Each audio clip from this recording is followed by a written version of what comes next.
relatively low inflation, but more importantly, policy that supports workplaces paying higher wages. Question number 2, the Honourable David Cunliffe. Thank you, Mr. Speaker. To the Prime Minister, does he stand by his statement yesterday that the compensation awarded to the Pike River families, quote, should be serviced by the company, not the Crown? Right, Honourable Prime Minister. Mr. Speaker, yes. Mr. Speaker. Supplementary question, the Honourable David Cunliffe. Can the Prime Minister confirm that he believes the government should have no role in the compensation to the families of the Pike River miners, given that the Royal Commission found that the Department of Labour did not have the focus, capacity or strategies to ensure the compliance of the mine and, quote, should have prohibited Pike from operating the mine?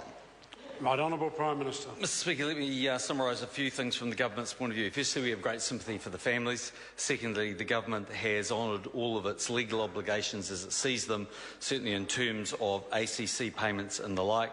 Thirdly, the government's been extremely supportive of New Zealanders and the donations that they have made to the trust funds that were set up for the family. But the Crown's legal position is that it sees no cause of action that could be the basis for the government legally paying compensation to the victims' families.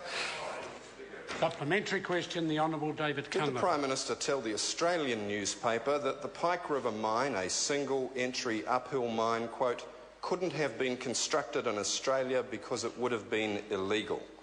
And if so, does he still believe that the Crown has at least no moral responsibility to help contribute to the compensation of the families of the dead miners?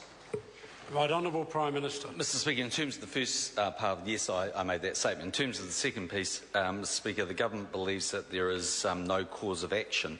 Obviously, the legal representatives of the family are free to test that case in court, but the government is also a guardian of taxpayers' money, and it would need to be very careful about any precedent it might set. There are plenty of New Zealand companies, for instance, that go broke and actually don't end up paying the redundancy payments that are owing to those workers. So that situation is another situation the government would have to avoid. Supplementary question, the Honourable David Cunliffe. Does the Prime Minister accept that at least two entities of the Crown, the New Zealand Superannuation Fund and the Accident Compensation Corporation, are parent shareholders of Pike River Coal and have received insurance payouts on behalf of Pike River Coal which they have not passed on to the families? And if so, does he still maintain that the Crown has no moral or legal obligation to contribute to the compensation of the dead miners? Right, Honourable Prime Minister. Mr. Speaker, I'm not aware of those particular claims. I've made no comment about the moral position. What I have made quite clear, though, is the advice that the government is following is the legal advice we've received, and that is that there's no cause of action. Supplementary question, the Honourable David Mr. Speaker, Cunliffe. given that the Prime Minister has said that the families of the deceased miners must further test their case in court, does he agree with the judge in the original insurance case that New Zealand Oil and Gas, the primary parent of Pike River Coal, should pay the full compensation? And if so, what steps, regulatory or otherwise, has he taken to make that happen? Right, Honourable Prime Minister. Mr. Speaker, that's not my responsibility as Prime Minister.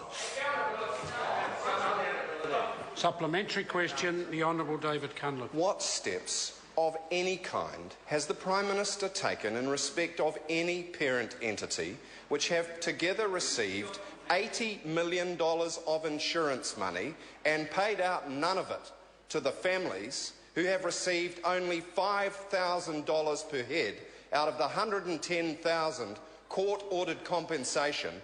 And why does he wash his hands like a modern-day Pontius Pilate and this travesty is occurring on his watch? Right, order.